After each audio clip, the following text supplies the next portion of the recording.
Hello, everybody, and welcome to session 6 of the Woody Invasives of the Great Lakes collaborative. Our first speaker today will be Ken Donnelly, who from Beyond Attitude Consulting, who will be talking about the best practices for public engagement. Thank you very much. Let's get this going. So it's great to be with everyone, and particularly with some great speakers on this panel. I'm looking forward to their presentation. I'm going to be talking about using behavioral-based psychology in order to improve engagement with people about invasive species. But before I start, I just want to sort of establish a baseline of understanding. And I'm going to use this example of doctors and nurses washing hands in hospitals. I think everybody can agree that people that go to school and learn about medicine as much as doctors and nurses do would have a very healthy attitude about the importance of washing their hands while they're at work and going from one patient to another. And they'd be aware of all of the downfalls of not washing their hands. And there's certain protocols in the hospitals that they're supposed to meet and comply with. And so they would know all of the reasons that for health, safety, and all of that. I think we can all agree. Fact is, though, that they're not always compliant, even though they have the right attitude and they have the right awareness. In fact, a very large study in the United States found that doctors and nurses were only compliant about half the time in hospitals as far as hand washing goes, which is pretty disturbing. This was done in 2015 at 34 hospitals across the country. And there were over 4,000 caregivers. Two-thirds of them were nurses. The researchers observed 14 million opportunities for people to wash hands in order to be compliant, and only 50% of the time were the doctors and nurses actually compliant with the requirements for hand washing. And in the afternoon, it got worse. Perhaps they became tired of washing their hands, and compliance dropped by 38% from what it had been in the morning. So, I mean, one thing to learn from that is that if you're going to get hit by a bus, you're better to be hit in the morning because you've got a better chance that the doctor is going to wash his hands before he comes to see you. The point that I'm making here is that there's a gap between having the right attitude and awareness about something and actually performing the behavior. And this is really important to understand when we're working on community outreach programs and trying to get people to adopt preferred behaviors. You can't just convince them, work on education and outreach and trying to convince people that they ought to be doing something and stop there and then assume that the behavior is going to follow, because it won't necessarily follow. In fact, this is such a truism that psychologists have a term for this. It's called the intention behavior gap. And the point, and this is the most important point that you should take away from my my talk today. If you don't take anything else away, just understand that we can't just convince people something is a good idea and expect the behavior will follow from that. It's kind of like if you were in a triathlon and if you only did the swim and then the bicycle part and said, okay, well, I can stop now. I'm not going to do the run. I think I'll win anyways. It doesn't work that way. You have to work on the attitude and the awareness, because of course those are important. But you can't just stop there. You have to work on behavior. So I'm going to talk about how we use behavioral psychology to catch the behavior portion of that sort of three-legged stool, to mix metaphors. So just a few examples here. You know, Nike has this slogan that says, just do it. But the fact is, for the most part, we just don't do it. And one example is exercising. Everybody knows that it's good to exercise. You can may live longer and you'll live better if you exercise, but many of us don't. And many of us plan on exercising on Monday, and then we exercise we say we're going to do it the following Monday because we didn't get around to it and keep putting it off. Same thing with healthy eating. We all know we should be eating healthy foods, yet McDonald's doesn't seem to be going out of business. Blood donation is a favorite example of mine to show behavior gaps. I do research on that, and generally in surveys, everybody says donating blood is a good idea, and everybody can identify the benefits of giving blood, but only 3.8% of Americans donate blood, actually do donate blood. So they all think it's a good idea and know why, they just don't do it. And to be fair, I should point out that only 38% of Americans are eligible to give blood, but so 1 in 10 does and 9 in 10 don't. And wearing a mask is a pretty current one. It's confounding to me. I think there's some really weird politics around masks, but still, you know, when you've got some of the best experts in the world telling you you can save your life or save other people's lives by wearing a mask, and then you see so many that don't, that's it's an amazing example of this intention behavior gap. I can tell you, I live in Canada, I can tell you, it's very rare that I see, if I'm in a public building, grocery store or something, very rare that I would see somebody not wearing a mask. So how do we get to this influencing behavior and getting people to adopt the preferred behaviors in order to stop the spread and introduction of invasive species? Well, at a high level, I'm going to talk about 4 very important elements of behavior change. The first is to identify and remove barriers and identify benefits. We don't want to remove benefits, but identify the motivators of why those people who do adopt our behaviors do so. We want to secure promises or commitments, and then we want to remind people of what they should be doing. And then we want to develop a culture or social norms, because once there's everybody around you is doing something, you feel some pressure to do it yourself. So I'll quickly go through each of these and use some examples. First of all, identifying and removing barriers. We need to find out why people aren't undertaking our preferred behaviors in order to be able to get them to do them. This is Daniel Kahneman, the Nobel-winning behavioral economist, says that this is the most important part of getting people to adopt new behaviors, is to identify what's preventing them from doing it, and then removing those barriers. So why do people plant invasives in their gardens? Why do people move firewood?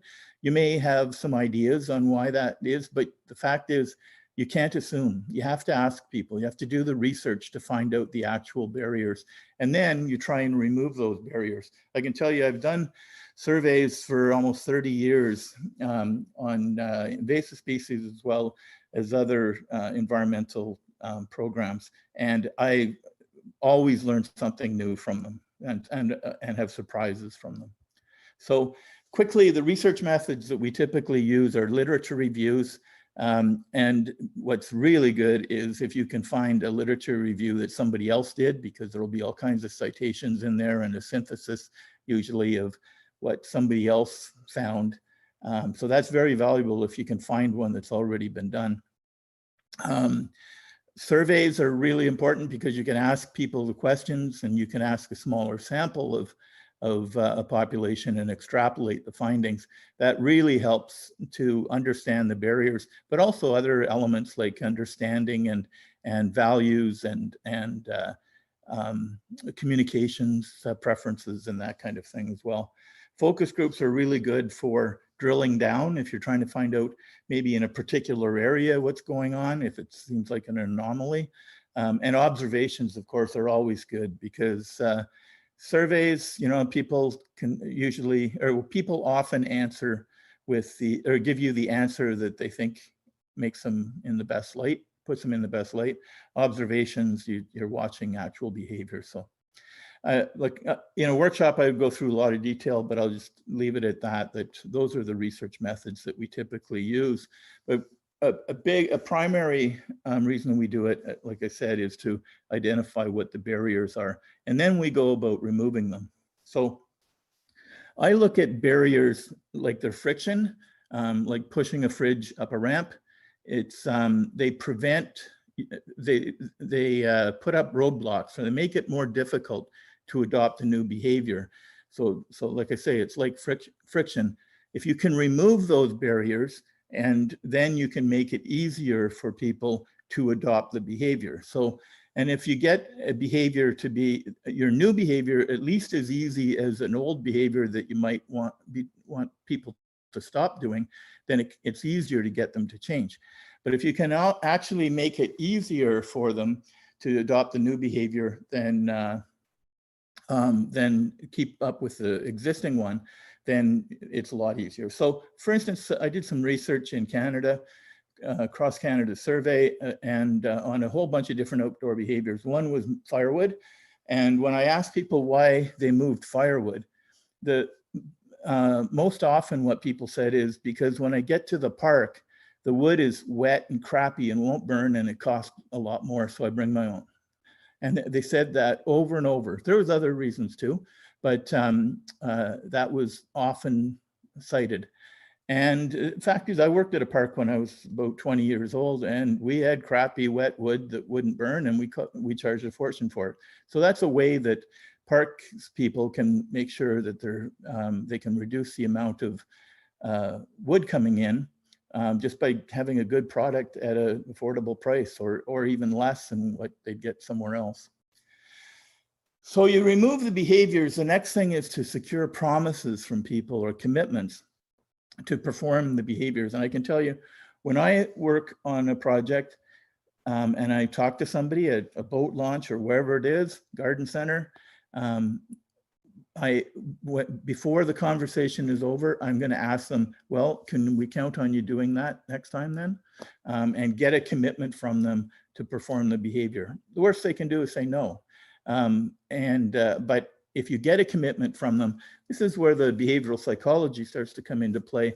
In our culture, at least, people want to be seen to be consistent with what they say. That's very valued, very much valued rather. And they also, though, change their self-perception. So if somebody said, well, will you donate blood? And you say yes, you actually change your own self-perception that you are a blood donor, and you are much more likely to donate blood at the next opportunity than if you hadn't made a commitment to anybody.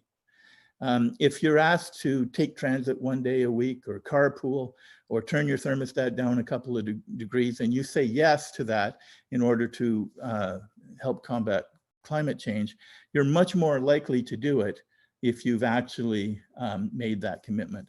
So that's a very important part of getting people to adopt a new behavior. It creates an internal pressure, is the way I look at it, is that people feel an internal pressure to be consistent with what they said.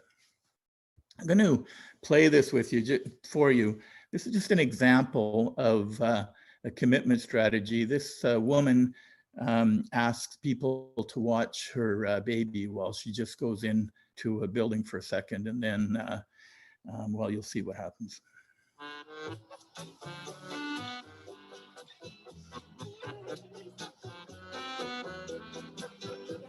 Would you please watch my baby for just 1 second? I just need to go and get something.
But I hope you're able to see that all right.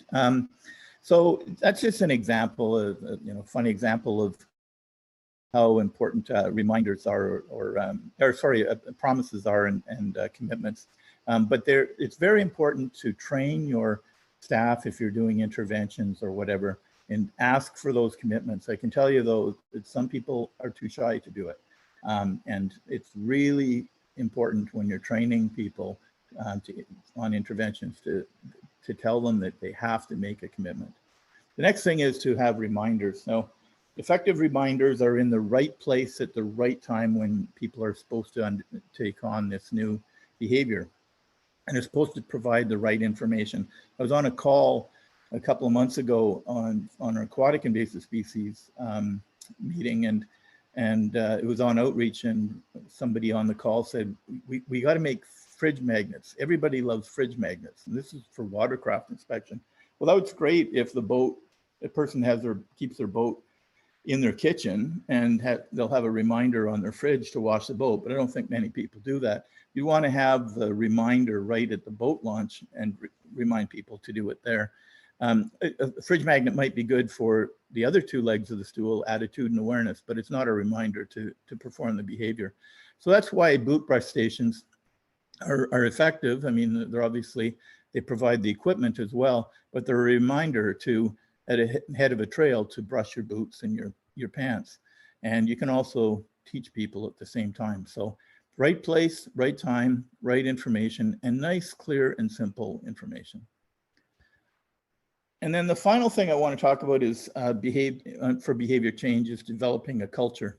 Now, in our society, most people, when they walk into an elevator, they turn around, they look back at the door, and they don't stand there and look back at everybody. In fact, if you can bear it, just for fun, I do it sometimes, is just walk in and then stare back, or sort of look back towards the back of it. You don't look at anybody's eyes, but just look towards the back wall, and everybody gets really uncomfortable just because that's not done in elevators in North America. In the UK, they do, but they don't in North America. And that's just a cultural norm. People don't think of it, they just do it when they walk into an elevator. Here's an example. This is a photo where the Minnesota Vikings, I believe they're getting ready to get their butts whomped by the Green Bay Packers again. I think I might be reading something into that, but anyways, I'm a Packer fan. People that go to big sporting events like this will all stand up and put their hand over their heart, take their hats off, whatever, and when the national anthem plays. And I ask people in my workshops, is that what you do? And everybody says, yes. When the national anthem plays, they stand up. And then I say, why? And they say, well, it's a patriotic thing to do. And I say, yeah, okay, that's great. And then I say, all right, well, when you're at home and you're watching the game, you're sitting on the couch and the national anthem comes on, what do? Do you stand up? And then, they snicker and they say, well, no. And I say, no, of course you don't. Now, there's usually one or two people that say they do, but in a group of maybe 100, it'd be one or two that might say yes. And everybody else says no. And then I said, okay, well, is it patriotism that gets you to stand up? And they say, no, it's because everybody else is. And that's what group dynamics do.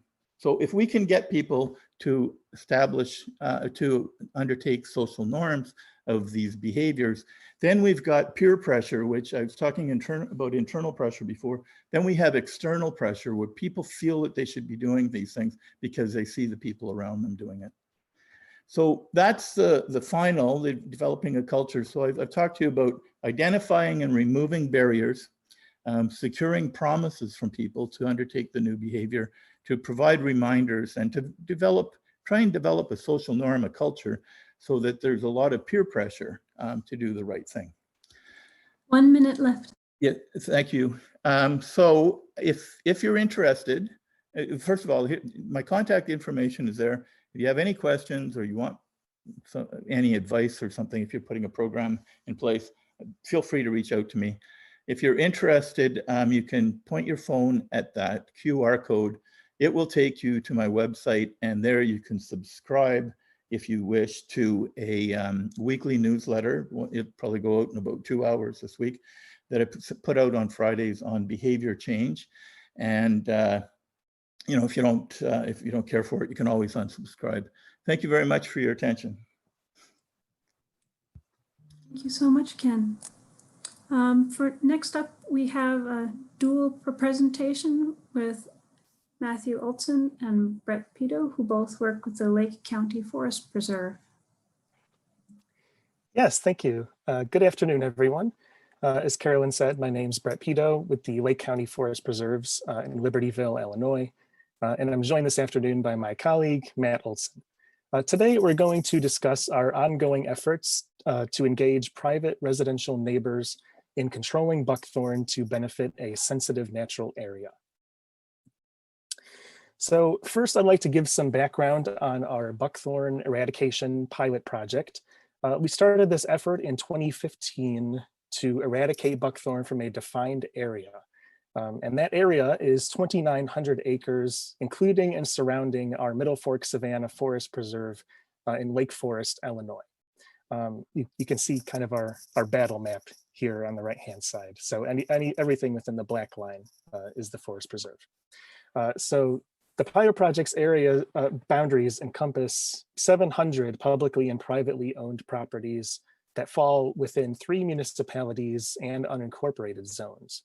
And so far we've cleared 112 acres of buckthorn, primarily within the preserve. These are those kind of forest green areas on the map.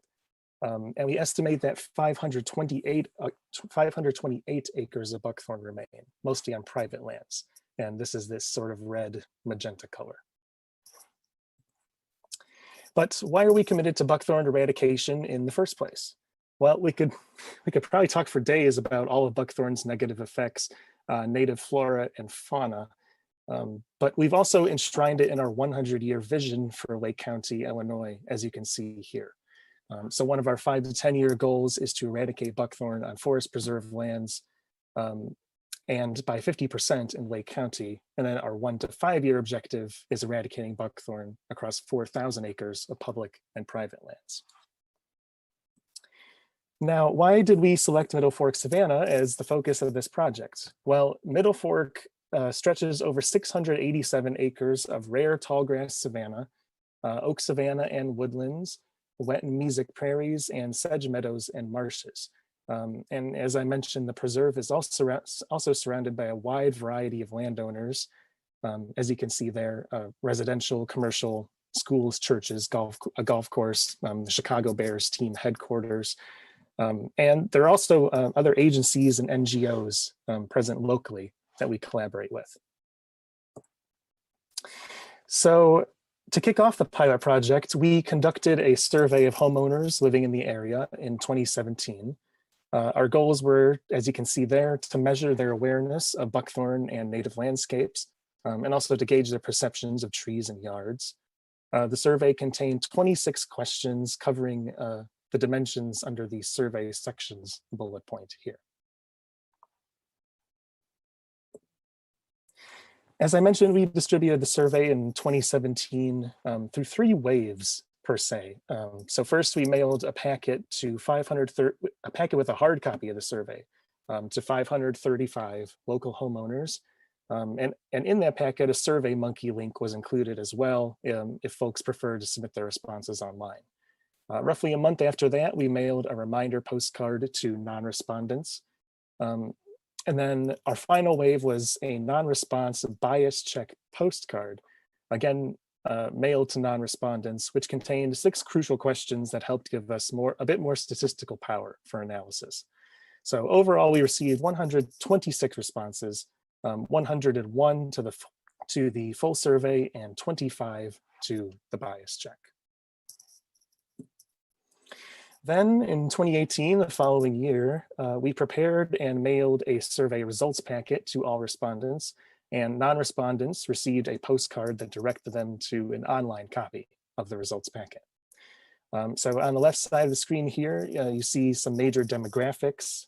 The largest proportion of folks had lived in Lake County for 30 or more years, but lived in their current homes for 1 to 2 years.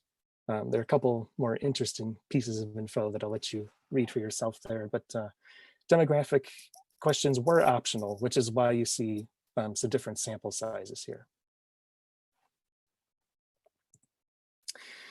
On this slide, we've cross-referenced respondents and non-respondents with their response to the amount of buckthorn they have present on their property. And so as you can see, respondents reported extensive thickets or hedges more than 50 feet in length at a fairly notable higher rate than non-respondents. So it gets me thinking a little bit of whether that was kind of a motivation that respondents had more buckthorn on their property than non-respondents.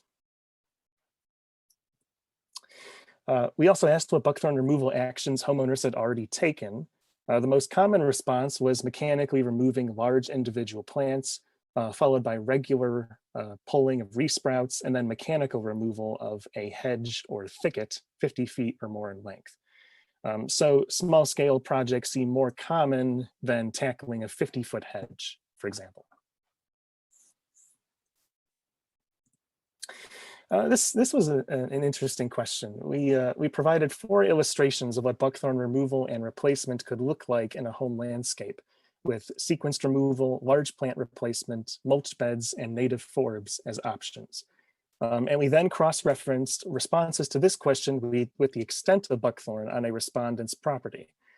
Interestingly enough, and I would say encouragingly enough, the most popular preferred buckthorn replacement was native forbs. We also asked folks to rate how strongly they agreed or disagreed with first-person statements that measured their perceived capability to remove buckthorn. So we were pleasantly, maybe not surprised, but encouraged to see that the majority of respondents could identify buckthorn. Agreement with other statements, such as confidence in their abilities, financial resources, and knowledge was moderately strong. The statement at the bottom, I'd like to point out, whether folks felt they had the time to remove buckthorn. That was just a shade past neutral on the side of agreement.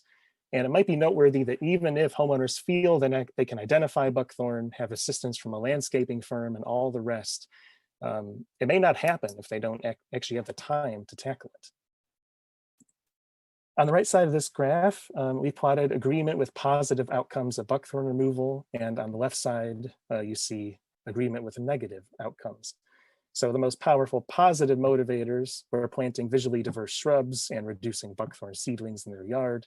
The most powerful negative motivators were that buckthorn removal could result in a yard that maybe looked barren, and that it would increase road visibility and road noise around their property. In the interest of time, I'm going to go through this slide a bit quickly, but we measured respondents' willingness to cooperate with community organizations, such as ourselves, the Lake County Forest Preserves, the Morton Arboretum, the Illinois Department of Natural Resources, and other partners. The next set of questions assessed respondents' self-image as it relates to how they value their yard and nature more generally. So a large majority of respondents said they agree or strongly agree with these 3 statements, reflecting that yards can hold a special place in people's minds and hearts. Continuing with the self-image assessment, we asked how much respondents regarded themselves as wildlife viewers, gardeners, birders, environmentalists, and conservationists. And the reason the bars here don't add up to 100% is that some folks didn't respond to all the dimensions listed. Moving along, we asked which personal yard-based values people held most dear. So having a neat and tidy yard, pretty plants, a lush green weed-free yard, and privacy from neighbors all ranked highly. Pollinator-friendly plants and residents choosing native plants for their garden also ranked fairly highly, but not quite so much as the other values. For this question, we moved beyond self-perception and asked to what extent respondents thought family, friends, neighbors, and community organizations would approve of buckthorn removal. Most common response was quite a bit, though unsure and not at all were relatively common as well. There's also a 15 to 20 point difference between organizations versus family, friends, and neighbors. Finally, we asked about buckthorn removal intentions. So as you can see, most homeowners said yes, they're willing to remove buckthorn from their yard. Most also said they intend to and are likely to, but at a slightly lower agreement level. I would say this is somewhat notable in that being willing to take action isn't quite the same as actually intending to or being likely to take action. And so that concludes our survey portion. And now I am going to pass the baton to Matt, who will speak about our initial community engagement efforts so far. Matt? Thanks, Brett, and good afternoon, everybody. The district has made great strides to control invasive species on our land. However, we've come to the realization that we cannot only look inward to solve this problem, we need to look outward and across property boundaries and engage as many people in this process as possible.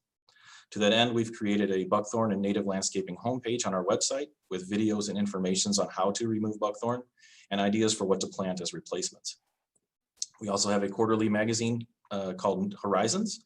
The topic of buckthorn and invasive species management has been the subject of several articles over the last couple of years. In addition to these more traditional methods of communication, our staff have also created social media posts, blogs, and even a podcast. Buckthorn isn't the only topic of these outlets, but we are intentional about creating content that directly relates to this focus. All of this is aimed at inspiring viewers of this material to become active participants in buckthorn management. Next.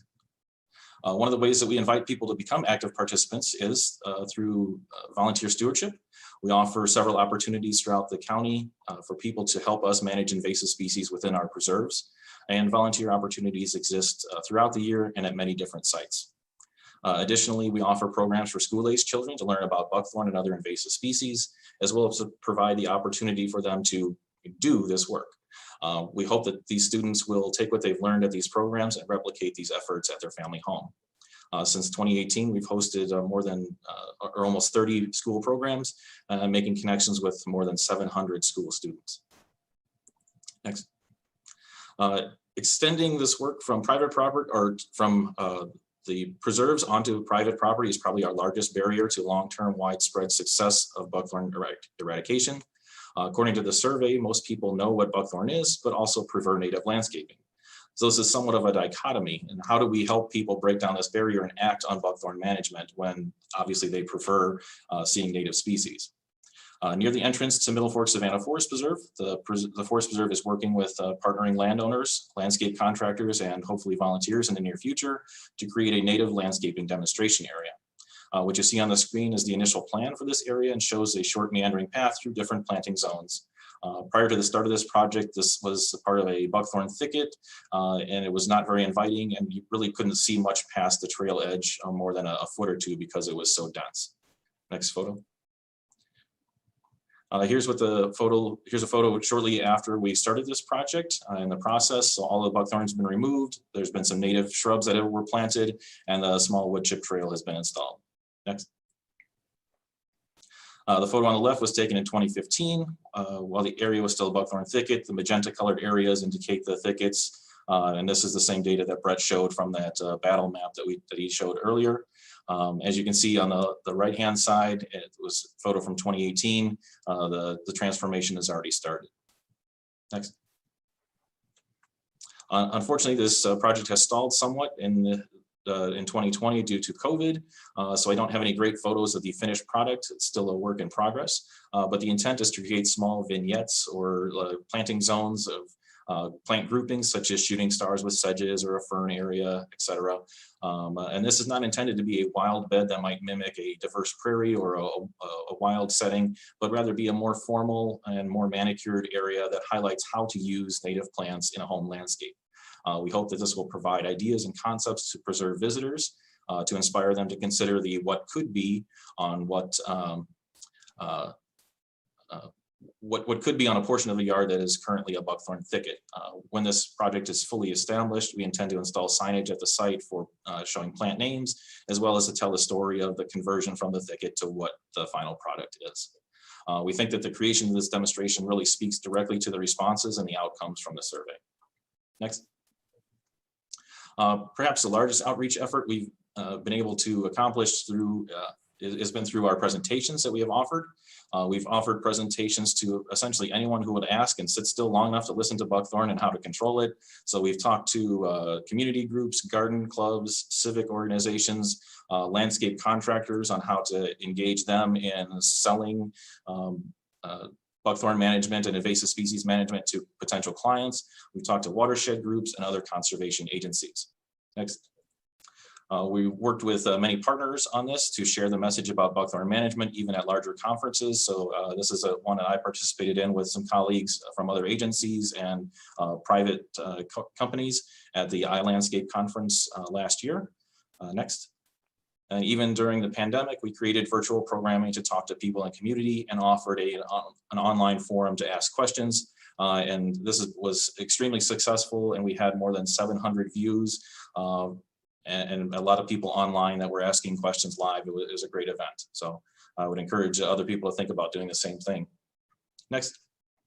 Partnerships in this effort are really crucial. One of our main partners in this effort is the Chicago Region Trees Initiative, which is an arm of the Morton Arboretum, which people from the Chicagoland area or certainly in Illinois or our region are probably very familiar with the Morton Arboretum. Next. So the CRTI, along with its partners, helped produce the Healthy Hedges brochure and poster, which you see on the screen here. This is intended to help landowners and landscape contractors choose native plant material and give suggestions for the what to plant after buckthorn is removed question. Many partners contributed to this effort, which you can see at the bottom, including our colleague, Allison Frederick, who did a lot of the artwork, or actually all of the artwork for this poster. Next. This group also realized that privacy screening was the #1 barrier preventing homeowners from removing buckthorn. So subsequent pieces were also developed that just focused on shrub replacements that would grow at the same size and density as their current buckthorn thicket and offer the same privacy. But these native plants also provide additional benefits such as showy flower displays, fall color, interesting shape or design, and fruits or berries that attract or might provide some benefits to wildlife. Next. So these were all developed as part of a series. So the Healthy Hedges I mentioned first, it was really about buckthorn replacement. What's on the screen now has been the most recent in the series, which is called Healthy Homes, which we talk about various topics, but again, invasive species and buckthorn are highlighted in this brochure as well. And then we're currently in the process of developing a Healthy Habitats brochure, and that will hopefully be out later this year. And again, partners are very important in all of these efforts. Next. So just to get an update on the map, this is the same thing that Brett showed earlier, and we're working on this area with some local partners, namely Lake Forest Open Lands Association, the City of Lake Forest, Chicago Region Trees Initiative, and also the U.S. Forest Service, which helped us with the survey. Next. Since the start of the project, 112 acres have been addressed so far, and we're going to address another 24 this winter. As you can see from the previous map, there's still work to be done, but we have been actively engaging residents, homeowners associations, schools, churches, business campuses, industrial parks in this project.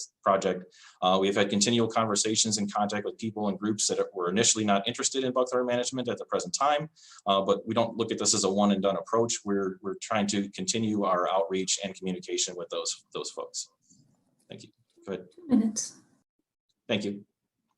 So in the past, we worked with school groups performing stewardship on forest preserve property, but there's been a shift in recent years. Now we're tackling, kind of taking the show on the road and going to those schools. So this is a photo of us working at a high school with high school students to remove buckthorn from the school property. Next.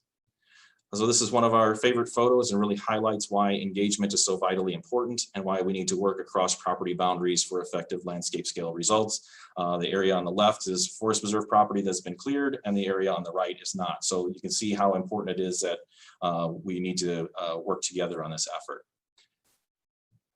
So I just want to add one final thought about herbicides and public engagement. Herbicides are commonly used by natural area managers, but not necessarily the general public. They're not familiar with this tool.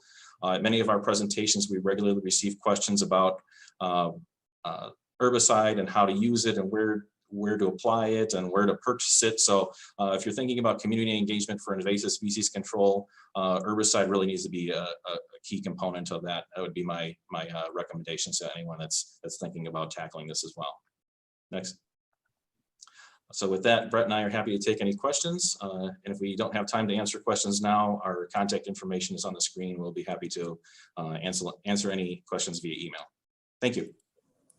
Thank you, everyone. Thank you so much. There are some questions, but it's time for us to move on to the next presentation. So hopefully there will be a few minutes at the end of these presentations where you guys could answer some questions. Our next speaker is Clair Ryan from the Midwest Invasive Plant Network, talking about landscape alternatives. Clair?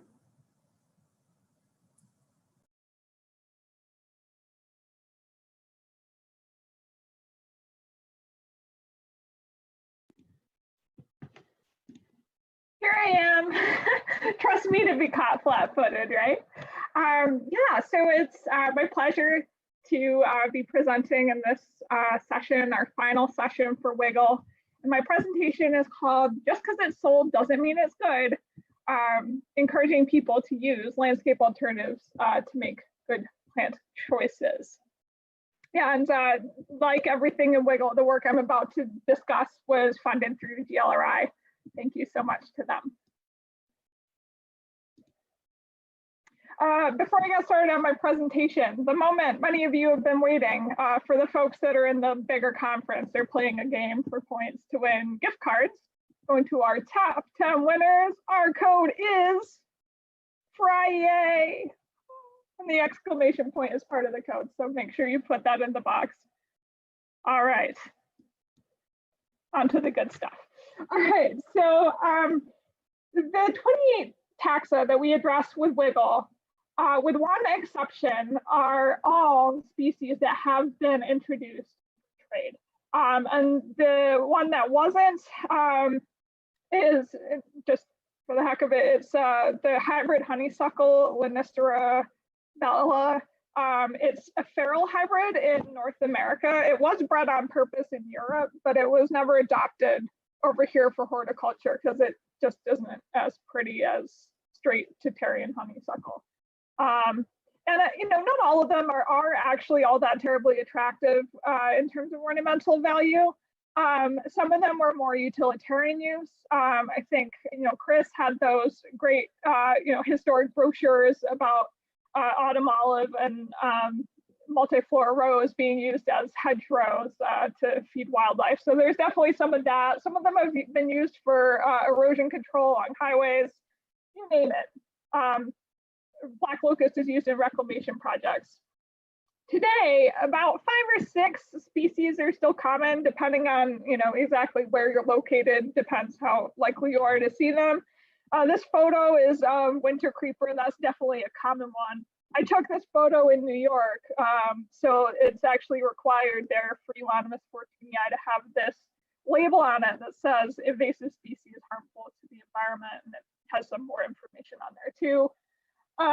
Other ones that are still common would be Norway maple, Callery pear, winged burning bush, Japanese barberry, and I'm sure I'm forgetting one. Some of the more minor sellers are going to be, for ornamental purposes anyway, are going to be black locust. That is native in Pennsylvania, but not really here. It does flower nicely, so it is sometimes sold as an ornamental. I'm trying to think of other, like porcelain berry for sure is an ornamental, but it's not super popular. I don't see it that often anyway. And privet's another one. It's more popular further south of here, and it's kind of an old-fashioned plant, so it's not used too much. Anyway, but the story is for WIGL that it's been really important for us to involve representatives of the nursery industry from the get-go. For one, we really need their expertise to generate suitable landscape alternatives. And for two, I think MIPIN in general has learned its lesson that we get along much better with folks in industry when we talk to them right away and really do our work to engage them instead of kind of coming in more after the fact and saying, you really need to do this. I mean, we don't regulate, but we would do work with regulatory agencies. And it just is better for everyone if you, really do due diligence to get them engaged in the first place. That can be hard because they're busy people. So landscape alternatives. The whole point of landscape alternatives is to suggest attractive, non-invasive woody landscape plants that share desirable characteristics with invasives. And this kind of Venn diagram just shows that our sweet spot is right in the middle. There it is. And this isn't a new idea. And in fact, it's something that a lot of invasive plant organizations are doing, native gardening organizations are doing. And we've done it before too. We did our initial landscape alternatives work probably close to 10 years ago at this point. But one weakness in that work perhaps was that we didn't specifically call out the shared desirable characteristics between the invasive ornamental and the alternatives. And I think we maybe missed a little bit of an education opportunity there. As other folks that have, like Matt just mentioned, people are growing or keeping their buckthorn, even if they didn't plant it, they're keeping it for a privacy hedge. And if we don't point out like the height and the characteristics of dense growth of these plants, they're going to make them good for that use. We're really missing a major opportunity. This photo here is winterberry, I believe, one of our alternatives. This would be Carolina allspice. These are both native Carolina allspice, not native to the Great Lakes Basin, but native to North America, certainly. So our deliverables in developing landscape alternatives under WIGL are the website contents on the species pages. That's done. I should really only give myself half a check mark. I think we still have some work to do in terms of integrating some nice photos on the actual landscape alternatives landing page, which is in development along with these next two, a big old app update and the landscape alternatives brochure, double trifold. And I'm going to basically spend the rest of my presentation time. I'm going to show you what's up there now in terms of the web content. And then at the end, I'll touch on the app and the brochure. I did just want to point out our philosophy while engaging with industry and developing landscape alternative listings. And we put this right on our website. So again, our earlier work about 10 years ago, we may have still been going through a lot of this thought process, but we didn't make it transparent. We just kind of said, this is what people recommend. These plants good, these plants bad, that's it. And this time I think we're trying to be a little bit more transparent so that gardeners especially start just thinking a little bit more about what they're putting in the ground in their space. So some of our philosophy was, so we're recommending both natives and non-native plants. I know that's a little controversial to some, but you know, we go back to MIPIN's primary mission, which is to stop the impact of invasive plants. And I think part of doing that is acknowledging that not every non-native is invasive, because they're simply not. But any non-natives that we're recommending as part of this project should not be known to escape from cultivation. And that is a lower threshold than invasiveness. So to meet the definition of invasive species, it has to be non-native, but it also has to have some demonstrable harm. And it usually is ecological harm. If you're talking about escaping from cultivation, that might just be more like jumping around, like jumping the parameters where you want it to grow. It might be prone to coming up in adjacent planting beds. It might be prone to, you know, spreading into the lawn, or just, you know, maybe to your most disturbed site, like a roadway site, where it's not really causing too much ecological damage, but is still spreading. So anything like that, if it's not native, it didn't make the cut. Alternatives should share at least one desirable horticultural feature with its paired invasive. But when we're looking at this, we're not trying to draw a straight equivalency. Nurserymen and women get really like touchy about that when folks that don't understand horticulture as well try and say these plants are essentially equivalent, because you know they're not. Every species is different and might have its own different role in the garden. Alternatives really shouldn't be notoriously hard to grow. It's not a great look if you recommend something to people and it just 9 times out of 10, it's not going to make it. Alternatives need to be commercially available, but via specialty nurseries is okay. So we're going to trust, especially with online sales, that people do have some kind of access to native plant nurseries. So as long as native plant specialty nurseries are growing it, we'll recommend it. If it's something like none of our participants had ever heard of being grown commercially, then we didn't tend to include that. Where space is limited, so this is particularly going to be the brochure. We're going to highlight native alternatives first. I know I saw questions in the chat about nativars. So in landscape alternatives, we do include native cultivar, nativar recommendations, but there are very, very few cases where only the nativar would be suitable. And we did our darndest to point this out, especially on the website, and I'll show you exactly how we did that. So if you're putting a much higher priority on the native nature of your garden and its ability to attract pollinators, you might choose the straight species of that plant, whatever it happens to be. And that is totally fine. If you can find it in trade, we welcome you to do that. Sometimes the nativar is going to be a little bit better at sharing that common trait that we're trying to highlight, whatever it is. So that's why those are mentioned. There are a couple of instances where you really would not plant the straight species. Usually it's due to disease problems. And then finally, our recommendations are intended to give people interested in replacing their invasive plants a jumping off point to choose the right plants, put it in the right place, and give it the right care. We can't be everything to everyone, which that's my personal issue, that's my inclination to try and do that, and then we just can't. So dial it back. Really quick, our alternatives we generated in a meeting. It was almost 2 years ago. Sad to say, but it was one of the coolest meetings I've ever been in. Just with the level of plants knowledge in that room, it was like mind blowing. 122 alternatives for 25 of our woody invasives. I think, and the reason it's not all 28 is because we lumped all the bush honeysuckles together.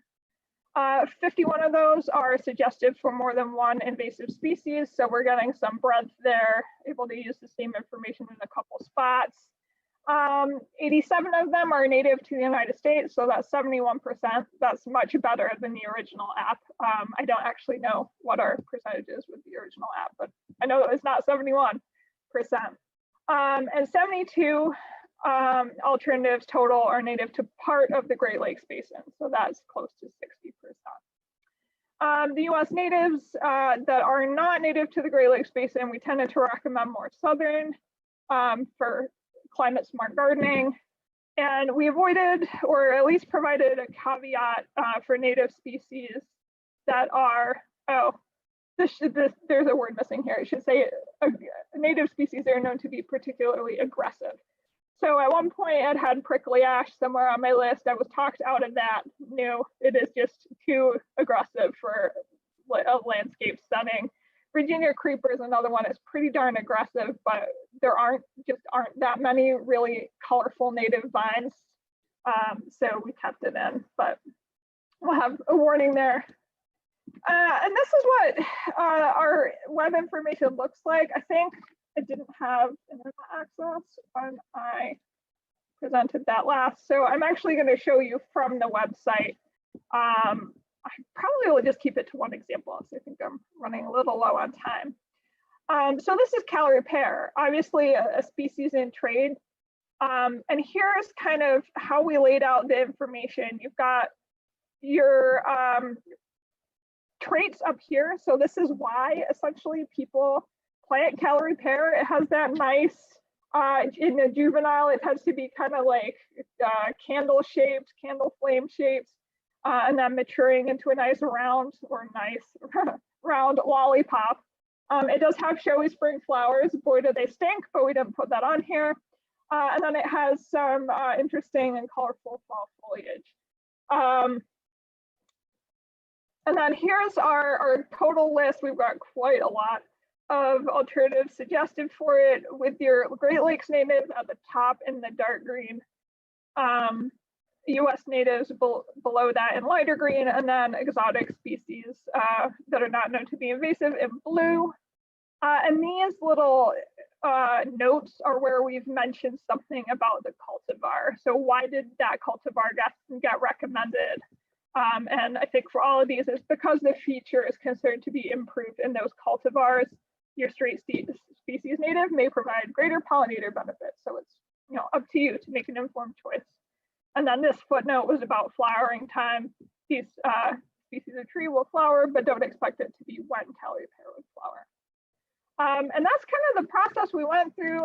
We've got it for, here's a shrub, Japanese barberry, a totally different set of wants for that. It's a low dense hedge, adaptable and low maintenance. We're not going to choose something that's super hard to grow, although we did put landscape roses on there, I guess, just with the knowledge that we have new cultivars of landscape roses that are a little bit easier to grow than the classic. Purple foliage, not all barberry has it, and not all of our alternatives do either, and the winter fruit. So that's just kind of the idea there. And I do have to jump back to my slides. Finish up as quick as I can here. So what's next for landscape alternatives? We're doing a big old app update. The app is available now. You have to search landscape alternatives through your store, either iOS or Android, but it needs some work. And the new and improved content is not live yet. It's taken way, way longer than I thought. Oh, where's my animation? Here's why. Such HTML code, wow, so on me. I have too many hats, very pictures. There's just a lot of stuff that has to come together.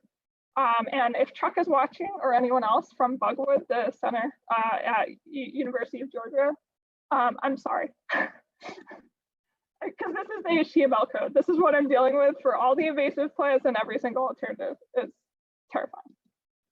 And the brochure, the content is ready to go, but we're not gonna push that out before the app is ready, because we want to use the brochure to move people to the app. We're gonna use a double trifold layout, the same as previous. It's nice, it fits in rack cards, it allows a content-rich approach. We'll probably leave a little sticker space so that folks can easily co-brand it. The release will coincide with the app update. We're looking at the second quarter of next year. But some good news, the original print run, when we got the new brochure out, it will be free. And it will ship free, courtesy of DLRI. Thank you for the funding to be able to do that. And if you want an update from me on when it will be, sign up for our email list. You can do it. There's a button in just below the giant video on the WIGL page. If you hit that button, it'll take you to sign up for our mailing list. Thank you. How overtime am I? Well, I'll just be quiet. You have 2 minutes to spare. I do? Oh my God. And you have a couple questions. I shouldn't have talked so fast. Oh, those are mostly for Matt. So are there any questions for Claire? I'll go show my Oriental Bittersweet thing. Oh. So this was just another alternative on the website. I was going to show you this. These are for Oriental Bittersweet. We do have vines, though, like I said, it's pretty hard to find the native vines that have like good fall or winter color. That's why we have Virginia Creeper on, despite being kind of difficult. We have American Bittersweet. If you watch David's presentation, you know you need to be really careful when you're buying that. So this cultivar it's self-pollinating, and it also, like, because it's a cultivar, it really should not be mislabeled Oriental Bittersweet. So that's nice, because it's a clone. There is one question. For those of us with the old mobile app, should we delete it or will it update automatically? Oh, so it should update finally. Like, yeah, it needs an update. So yeah, it'll be the same app. Claire, it's great to see all this coming out. It's really heartening, and it seems like a great resource. Thank you. All right, I will hop off. Our next presenter is David Coyle from Clemson University, who's going to talk about social media and forest health and invasive species. Thank you. Hello, everyone. It's always a treat to pull up the rear on the Friday of the conference, so thanks for sticking with us. So today we'll talk about social media to promote. I'm going to talk in context of forest health and invasive species. It can apply to whatever. So we'll get through. We've got some good data here. First, I'll give you a little disclaimer. I'll give you quite a bit of information from trusted sources, but I will also be a trusted source, and you're going to get some opinions because I've been doing this for a little bit. So with that said, let us get going. So social media is awesome, but in any type of communication or extension type of program, don't forget the classics. I'm talking about written things, fact sheets. I'm talking about webinars, which clearly are super common at this point, and at some point, hopefully in-person things again. And then just having a good website for whatever you're trying to do. Social media, is a tool in the toolbox. All these other things are also tools in the toolbox, and it's not as effective if you just do one and not the others. In reality, you got to come at this type of thing, invasive species education, in a lot of different ways. So, but talking about social media, first thing to do is step one is know your audience, right? And there's some really good information out there. The Pew Research Center does a lot of this stuff, and they've done a number of different surveys to figure out who uses what. So we've got this data, and what this graph is showing you on the bottom, you've got percentage of users going from 0 to 100. And then you've got different colors that represents different age groups. You can see the 65 plus age group is that dark green, going down to 18 to 24, which is your dark blue. And so if you look at the dark blue dots, the dark green dots, you see that people 65 and older generally are on YouTube and Facebook, right? You're not going to find grandpa and grandma on Snapchat very often, okay? They're on YouTube and Facebook. It makes sense. If you think about it, they're probably looking at pictures of their grandkids and videos of the grandkids, right? If you move over to the other end, what are the 18 to 24 people doing? They're on the Snapchat, they're on Instagram, they're on also YouTube and also Facebook though. Now, one thing to notice is, why is Twitter so low in the 18 to 24?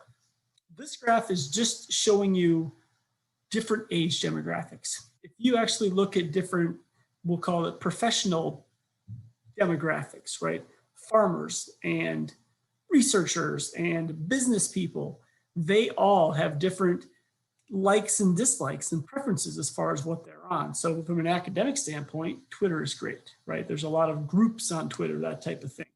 And I'm not sure that groups are really taken in here, but there's a treasure trove of information out there, and you can look in any of these demographics, and basically the older the people get, they tend to shy away from the newer stuff, the Snapchat, Instagram, Twitter, and then they tend to gravitate more towards things like YouTube and Facebook. So there's your 25 to 29, 30 to 49, and 50 to 64. Again, these people, as they get older, over their 50s, they're not on kind of the newer stuff, the Instagram or the Snapchat as much, but they're still on Facebook.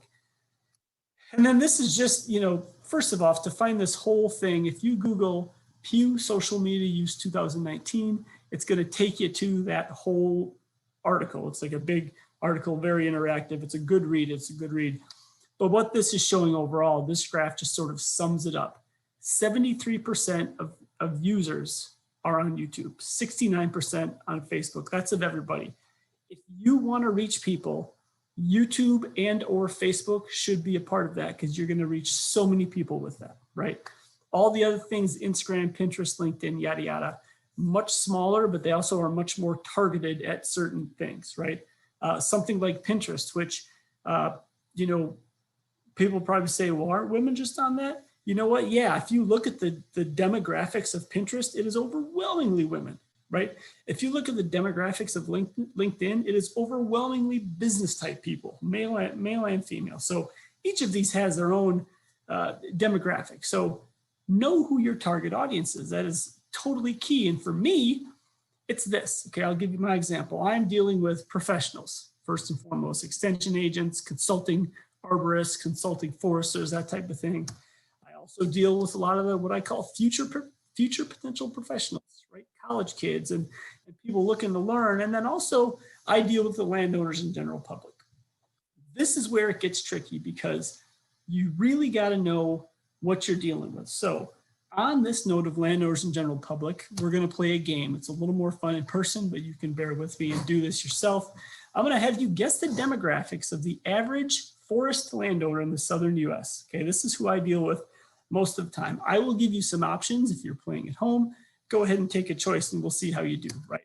So do you think they are younger or older? If you said older, congratulations, you're correct. Do you think they're male or female? If you said male, you're 2 for 2. Do you think they're white or non-white? If you said white, you are batting 1,000. Last one, do you think they are liberal or conservative? Hopefully this hasn't taken long. If you said conservative, you win. So what this basically is telling us, and there's lots of peer-reviewed data out here, the average forest landowner in the southern US is this guy, right? I'm probably not going to find him on Snapchat. Probably not going to find him on Pinterest. Probably not going to find him on Twitter, but I bet he's on Facebook, okay? So know the audience. That is so key. Know who you're trying to reach. So when you incorporate any type of social media component into what you do, the next step is, well, what platforms am I going to use? I have chosen these 3, Twitter, Instagram, Facebook, and we'll talk a little bit about each of these. So once you've chosen what to do, you got to dive in and just start doing it, right? You can read all sorts of stuff, but I really think you'll learn by doing. So that's what I did. I got into social media 5 years ago for professional purposes. And here's what I've learned so far. So we'll start with Twitter, right?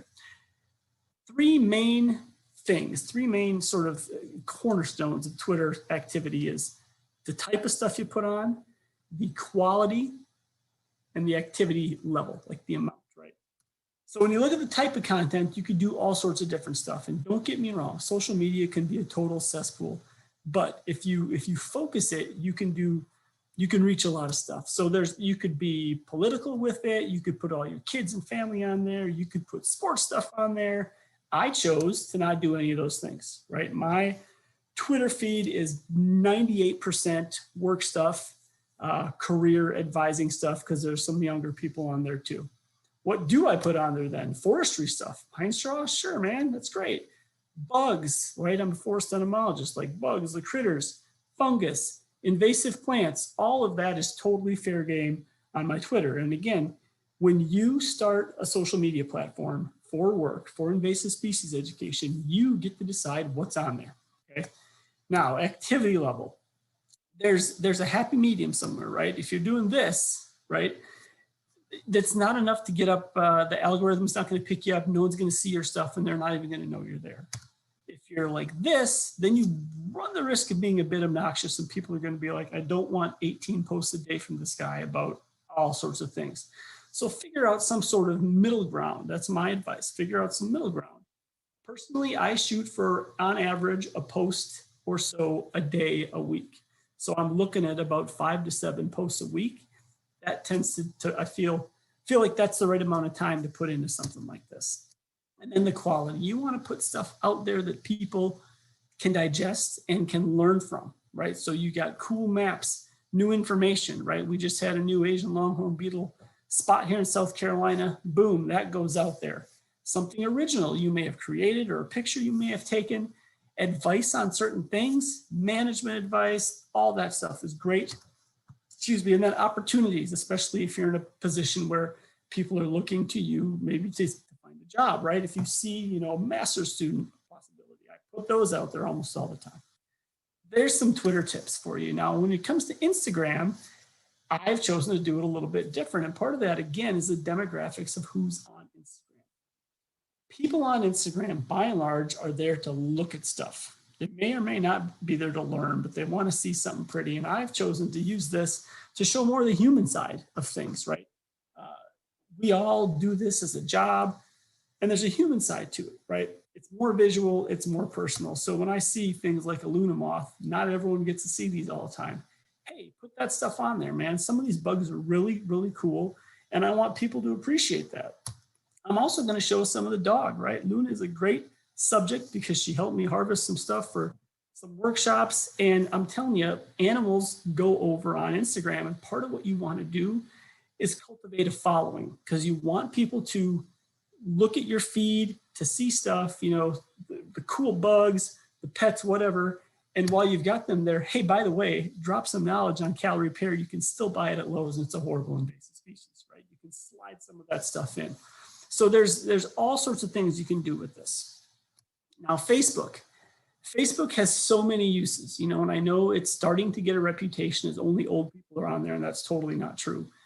It's really now this place where there's all these different groups and pages, right? I'm on this bark and ambrosial beetle. This keeps me up to date on all the latest stuff. It's a great place to get free knowledge for you as a professional, or to contribute to that for landowners, for homeowners. There's a lot of groups on there: tree identification, invasive plant management, invasive plant ID. They're all over out there.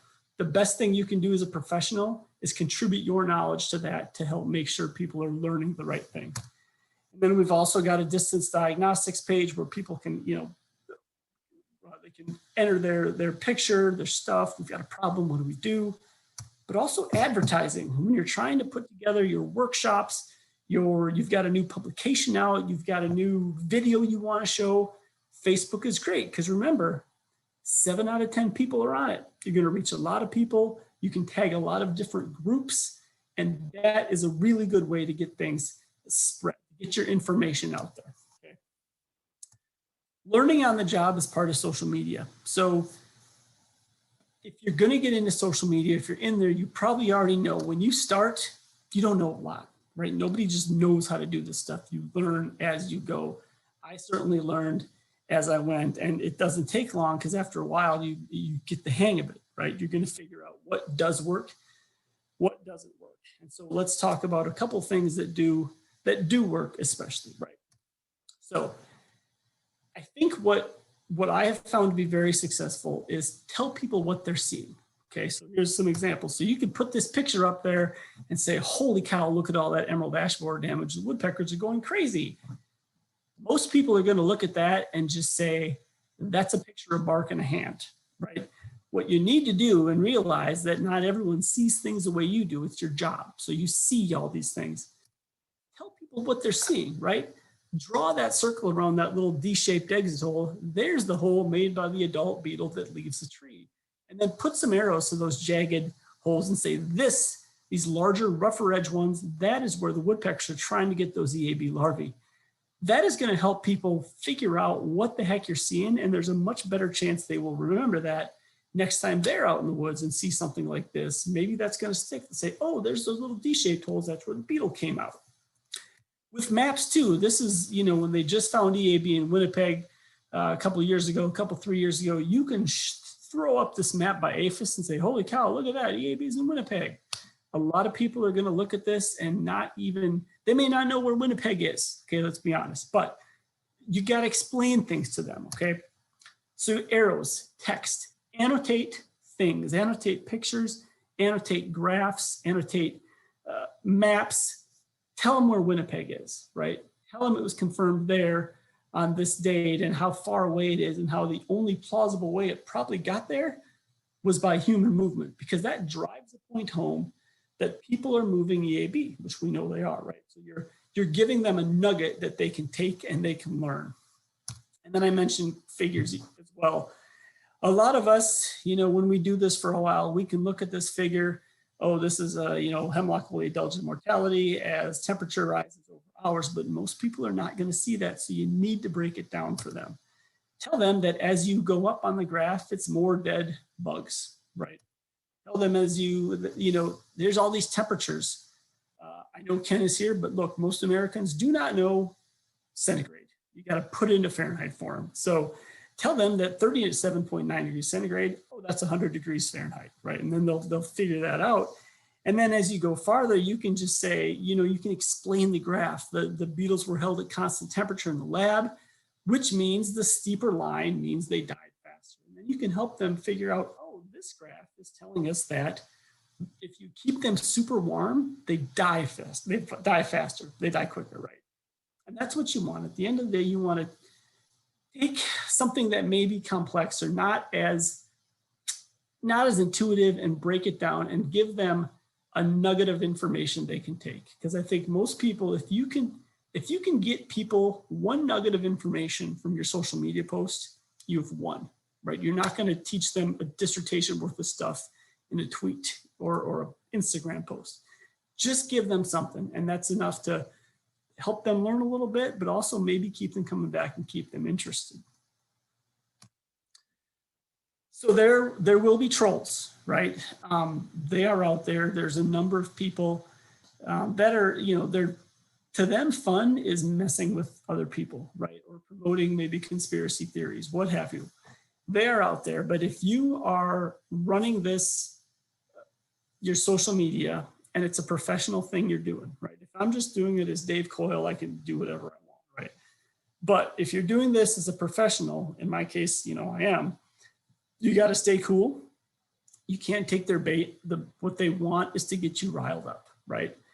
You've always got to take the high road, even though you may know that you want to say all sorts of stuff. You just can't unload on them quite the way you'd like to, and then walk or click away. Now, in some cases, I have found that when they're spreading like really egregious disinformation, that I feel like it's my professional responsibility to respond to this. So when that happens, you got to really put on your like robot personality, be objective.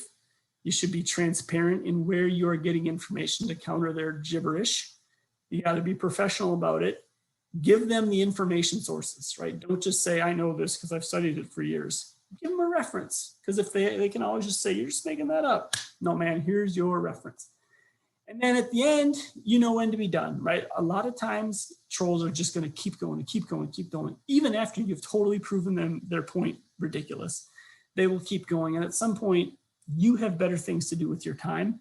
And it's best just to let it go, because it won't matter what you say. That said, there's probably, these are a very slim proportion of what's out there. Most people out there want to be engaged. They want to learn stuff. And if you can get them that nugget, you are going to be doing well. And with that, that's all I have. A couple minutes left for questions. I would be happy to take them. Here's how to reach me. Feel free to reach out. And here we are. Thanks, everybody. Thank you. That was a great talk. We have a string of questions for the various presenters. I'd like to just start from the top and work my way down. The first question was for Ken, if he's still on. Can you point me to resources for writing useful surveys so I don't bias the question?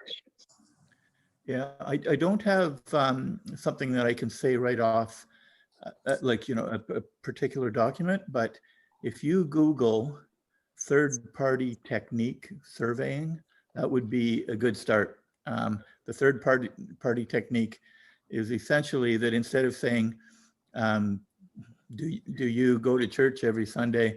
You say, do people like you go to church every Sunday? Or do people that in your area go to church on Sundays? And it's generally believed that when people are asked that, the third party, that they kind of project and they feel a little bit more comfortable answering in a way that that is consistent with their own values. So that's one approach, and you might take a look at that. There might be some others here on the panel that have some resources. So Maybe that's what the pollsters missed. maybe.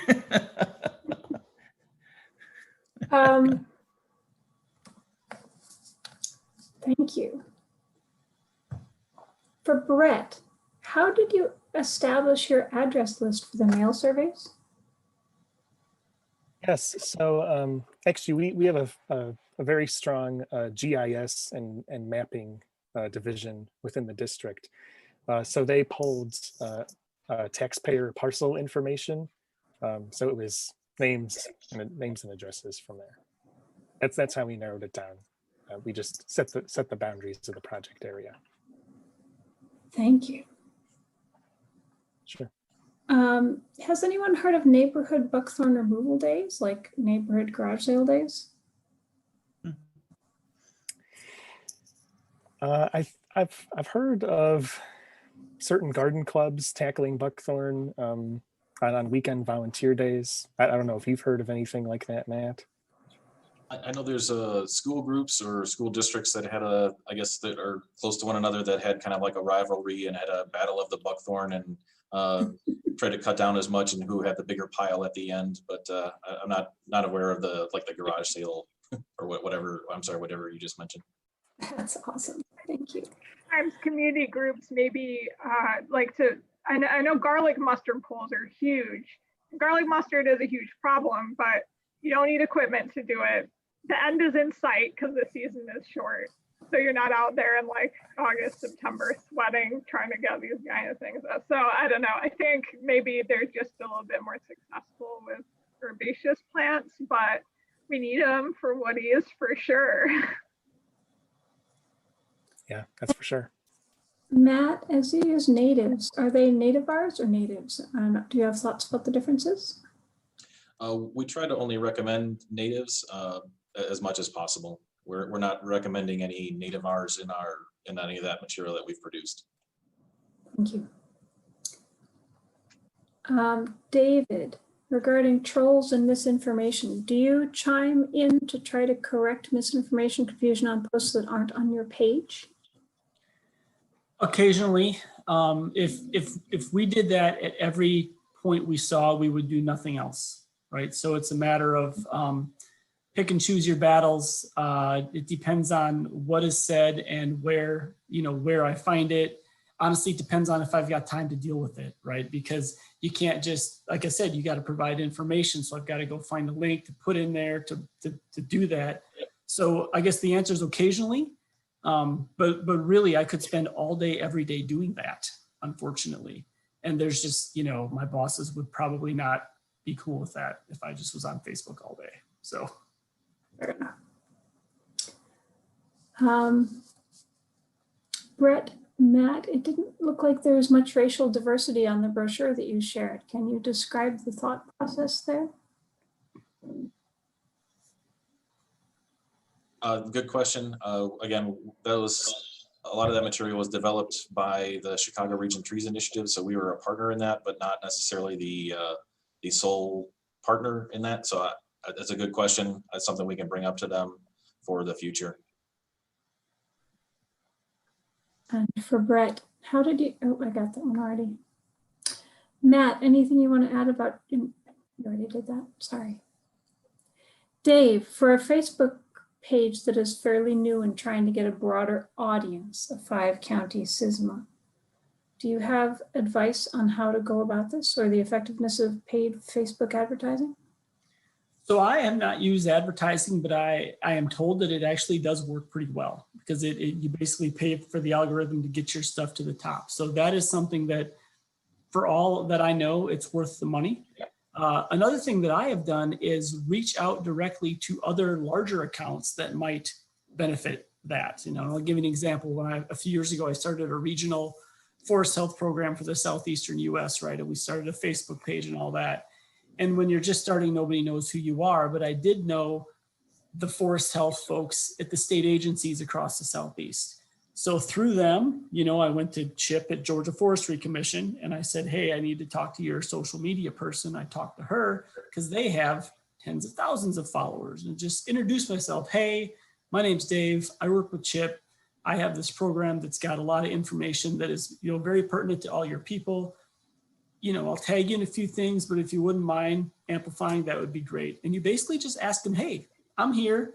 It's not that they don't want to usually, it's that they probably just don't know you're there. And so I reached out through email to a lot of places, a lot of the agencies, and some of those bigger accounts, and just ask them, right? And to me, that is one of the most effective ways to do it, is just, if people know you and know you're legitimate, they're much more likely to put your stuff out versus if they just find you there, right? If they just find this Dr. Dave Coyle on Twitter and he's got 38 followers, that seems sketchy, right? So there's this thing where before you build up stuff, you gotta have this sort of online legitimacy, and you can get that by just talking to people you know. So that would be my advice, is reach out to some of those bigger groups, right? Reach out to your state DNR and your state invasive species groups and the commissions, Department of Ag, and eventually you can find who runs the social media and just have a conversation with them that, you know, you're all working towards the same goal. Thank you. On a modest scale, so MIPIN only got on social media when I started in early 2017, late 2016. So we've only had social media now for going on 4 years. And I wouldn't, you know, call us like DNR level huge, but we have managed to get about 1,200 Facebook followers. Facebook has been more successful for us than Twitter. And paid advertising did play a little bit of a role in there. So we've spent, not counting UMISC stuff, just WIGL and MIPIM, we've spent maybe $600 on Facebook advertising, but we saw huge bumps in follow after each one. And at some point, you do kind of hit a critical mass where, because so many people follow you, like it just expands your network and new contacts will just start following more organically. And I did want to put out there for folks in the Midwest or Great Lakes Basin to, like, if it would help a new SISMA just getting started to work with us, you know, our audience is still modest, but just to get the word out there, what we probably do is feature you in newsletter content and then share that on social media with tags and that kind of thing. And hopefully we'll get you started a little bit, but look for your own state too, because it might be more effective within state than going with a regional thing. So. Can I just add one thing is, Josh Spector puts out a newsletter called For the Interested, and he talks a lot about how to get more followers to your newsletters, but he also talks a lot about social media and how to get more followers and quality followers. He doesn't talk, he doesn't suggest that you push for numbers, but he suggests you push for quality. And he's got a free newsletter. So if you look up For the Interested, I've been following it for a couple of years and it's really, really good. Yeah, just to follow up what Claire said, I'm probably most active on Twitter of anything. And there was a definite bump when you hit 1,000 followers. That's when it's almost like they see you as legitimate. And that's when I was getting more state agencies following me. After that, 1,500, 2,000, that's when some of the reporters start following you. And Ken was just talking about, kind of those important followers. Those are the ones that can really reach a lot of people because they've got a lot of contacts already, right? And they're the ones that you want to see your stuff because that's how it will grow and get broadcast out there. But it did take time, below 1,000 followers, there was not a lot of activity, and it takes a while. It's very exponential. You creep and then it just kind of really goes up at that point. Thank you. For Claire, is there anywhere that I can find a list of herbicides that are bee, butterfly, and bird friendly? Oh, I wish this was asked in our herbicide session.